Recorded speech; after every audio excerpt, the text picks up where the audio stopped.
The past 7 seasons of Game of Thrones have left us with a lot of questions. Who? What? Why? And how?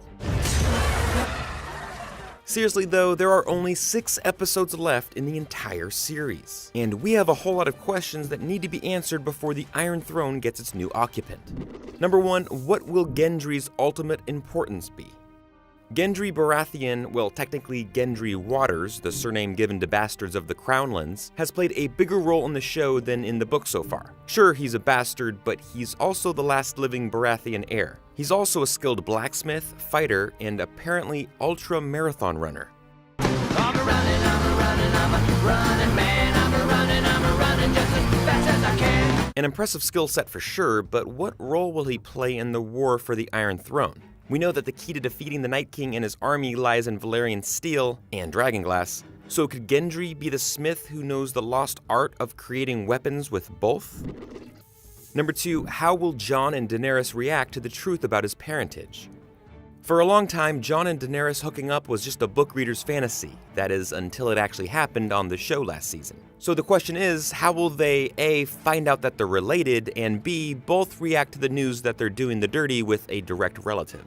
Will they compete against each other for the Iron Throne? I doubt it, since Jon doesn't seem to want that gig. It seems more likely that they would rule together like Targaryen brothers and sisters of old. But I guess it's aunt and nephew in this case. That is, if they even survive the whole thing. Number 3, is Cersei really pregnant and Dany really barren?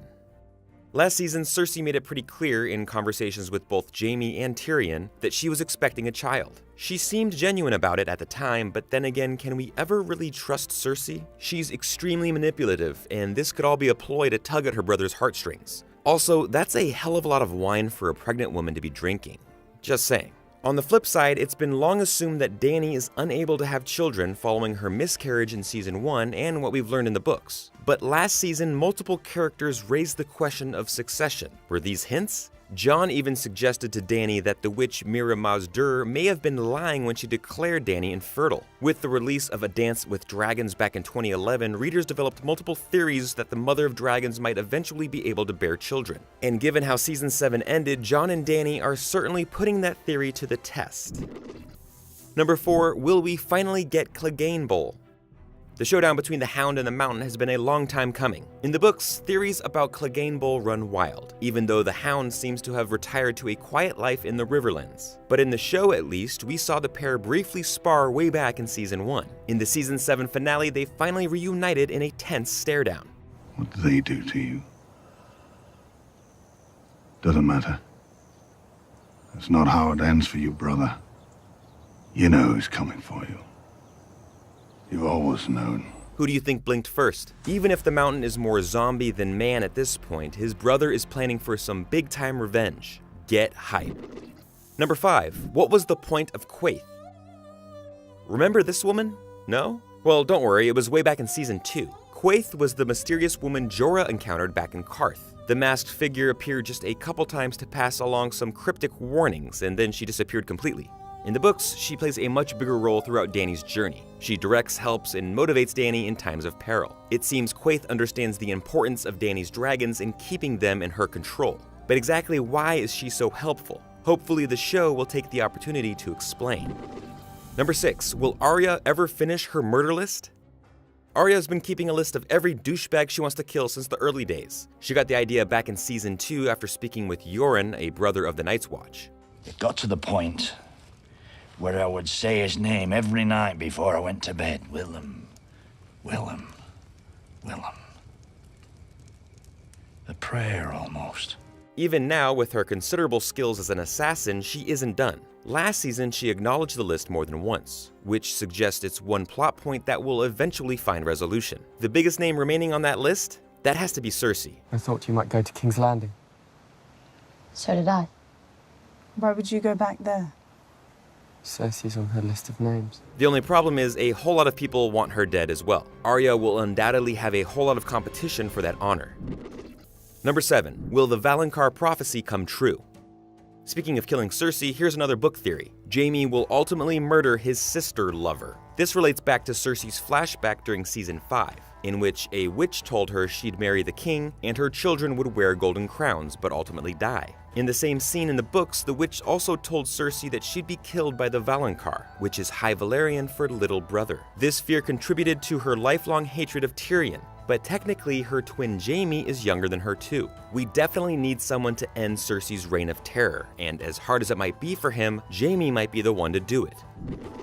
Number 8, who else will ride a dragon? Fans of the books have spent years speculating about the dragon with 3 heads prophecy. A couple things to note here. First, who else will eventually ride a dragon besides Dany? An obvious second rider would seem to be Jon, considering he's actually Aegon Targaryen. As for the third rider, have we already seen him? You know, the Night King. Does he count? Or could Bran warg into one of the dragons? Would he even be considered a rider? Or what about Tyrion, who's long been rumored to be a Targaryen? Remember, instead of roasting Tyrion, Rhaegal and Viserion seem to like him. I'm friends with your mother. And if that's the case, the prophecy might refer to these 3 Targaryens, not just their dragons, who would be left to rule Westeros. What is the White Walker's ultimate goal? Few things in Game of Thrones are ever as black and white as the simple battle between good and evil. So far, everything we've seen from the White Walkers and their undead army suggests they're nothing more than frosty zombies. But if that's the case, if killing to kill is their only goal, it will be a massive disappointment. Hopefully, Season 8 will explain the White Walkers' motivation for their murderous march down south, adding some nuance to the bad guys versus good guys story. Number 10, who is Azor Ahai, aka the Prince That Was Promised, and what about Lightbringer? The legend and prophecy of Azor Ahai, aka the Prince That Was Promised, could ultimately refer to any number of characters. As we learned from Missandei's translation in Season 7, it may be a princess that was promised. That noun has no gender in High Valyrian, so the proper translation for that prophecy would be the prince or princess who was promised will bring the dawn.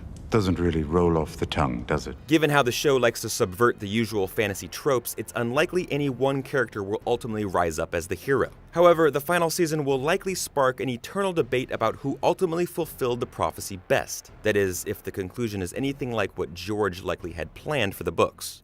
As for Azor Ahai's legendary sword Lightbringer, the book describes a weapon that exudes heat and light, a sword made of living fire. But in order to forge the weapon that could defeat the darkness, the prince was forced to sacrifice his own wife. Is it possible that Jon will need to take Dany's life? Now, we've seen burning swords on this show before. Stannis's was an illusion crafted by Melisandre, and Beric's and Thoros' swords didn't seem quite as legendary as Lightbringer has been described. Chances are we'll find out if it's a real thing or just a tall tale, as the show has referenced it before.